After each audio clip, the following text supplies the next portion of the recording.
Dr. Maxamed Nuur Gacal ayaa loo doortay xilka gudoomiyaha baarlamaanka Galmudug kadib doorasho goordhow ku soo gabagabowday magaalada Dhuusamareeb.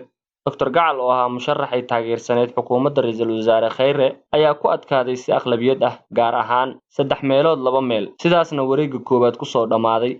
Intii ay socotay codeynta ayaa markii uu musharax Dr. Gacal u gaaray codka haldeeriga ama 46 cod ayaa waxaa sawaxan isqabsaday hoolka ay ka socotay doorashada, taasoo muuqatay in codeyntu socotay inuu helay tirada guusha Dr. Gacal. Doorashadan oo ahayd mid xiise gaar ah lahayd ayaa haddana waxaa loolanka ahaa mid aan ka maqnayn ama aan ka marnayn habka awood qaybsiga, sida kursiga gudoomiyaha baarlamaanka cidda qaban doonto.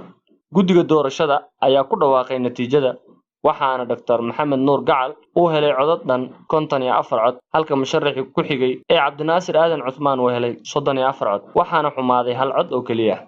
Waxaa sidoo kale goordhow la soo gabagabeeyay doorashada guddoonka baarlamaanka labaad ee Galmudug, iyadoo la doortay gudoomiye iyo labadiisa guddoon ku xigeen.